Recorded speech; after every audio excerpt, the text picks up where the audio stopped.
let's see.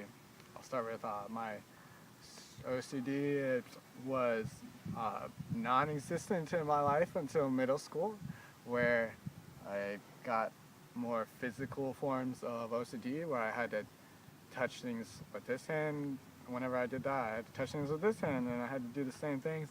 I started repeating the same words multiple times, and things of that nature. If I turned right, I had to also turn left. In that middle school time period, I also had accompanying depression things to where I felt like hurting myself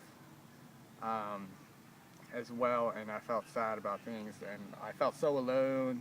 So anyways, then that went away. I became more like a normal dude. All through my high school, it was smooth sailing, and then I became a Christian in college, and my OCD came back in the form of a Christian kind of OCD. And it's called Scrupulosity, actually, the Christian form of OCD. And it's where you obsess over sin in some kind of way, or condemnation, things of that matter.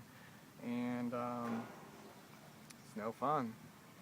So that, along with that came depression too, and I think the main thing for me is mainly scrupulosity. And when you feel lost and like you can't be with God, if you're a Christian, that just totally is defeats the meaning of life. It's like all things become pointless because you're going to hell and this life is vain. It's not because I'm worried about going to hell.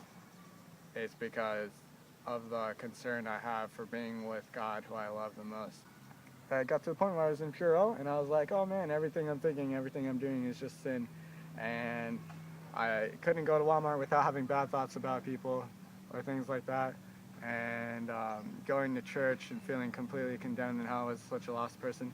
And reading the Bible, things like that, everything was ruined having to do with Christianity.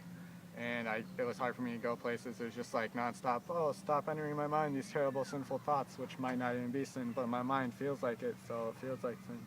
And I was just trying to shut out all my thoughts, and it was very difficult.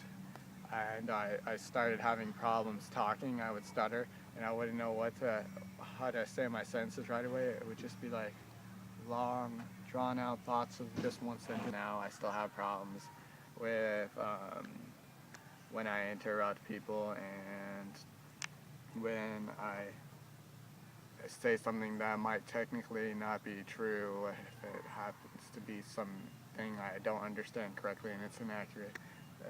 Or like what I sin and what's not.